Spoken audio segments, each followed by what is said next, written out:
On the night before her wedding, every girl is alone. Joyce. Nancy. Amy. Tricia. Joan. Debbie. On the night before her wedding, every girl is free. Okay, well this is a selection of some of my slasher one-sheets. One-sheets are the standard American size film poster. This is for Death Screams, also known as House of Death. So some people might be surprised that a film as obscure as that actually got a cinema release in the States, but it obviously did from this poster. You can see from this poster.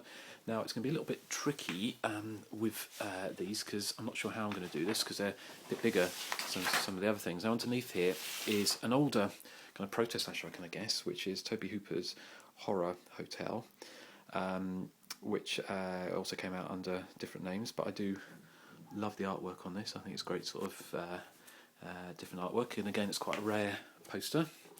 Under here, this is probably one of my favourite images, is this is the one sheet for another Tobe Hooper film, The Funhouse from 1981, and it's got that great graphic of the killer clown.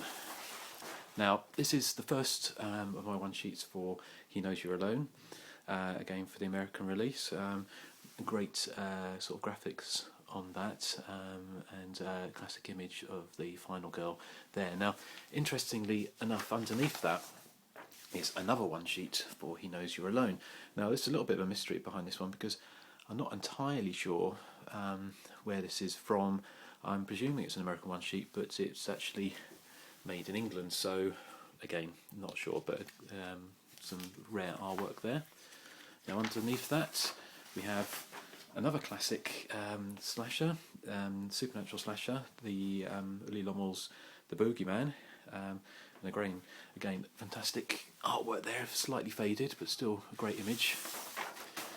Below that is another slightly more obscure film, The Final Terror, although it's got obviously kind of well-known people in the cast, including Daryl Hannah, who gets her throat slit and sewn back up, so one of the few people that survives being slashed in slasher movies. And that's The Final Terror, and of course what it doesn't give away is actually the killer is a mad old bint dressed as a bush. Now this isn't a slasher movie, but it's one of my favourite artworks. It's from 1980s Blood Beach. Just when you thought it was safe to go back in the water, you can't even get to it, and great artwork there for that one. Now what have we got underneath here? Got the one sheet for Curtains, starring the wonderful Leslie Donaldson. And again, it's kind of this kind of doesn't really even sort of hint that it's a slasher movie as such.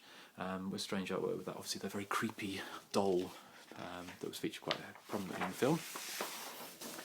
Now this is one of the great mis-sellings in slasher movie history, The Day After Halloween, using the same typeface as Halloween, which kind of fooled some cinema goers into believing this was actually an official sequel to John Carpenter's Halloween. It wasn't. It was barely kind of even a slasher movie from Australia called Snapshot, which has a killer driving an ice cream van, which is very much different from the saga of Michael Myers.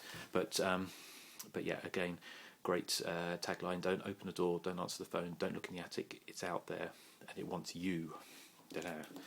Now underneath this is a another slasher movie, although in fact actually this isn't a slasher movie as such. It's actually a giallo, but it was re-released in the States sort of, I don't know if it's got in 1980 to make it look like a slasher movie. It's actually the American release for What Have They Done to Your Daughters, which is kind of a Polizia slasher movie cross from 1974, I think. But it just goes to show how back in post-Halloween they would pretty much sort of target anything to try and make it, make a few bucks off the slasher movie boom. So that's part one of my one sheets. Hope you enjoyed it.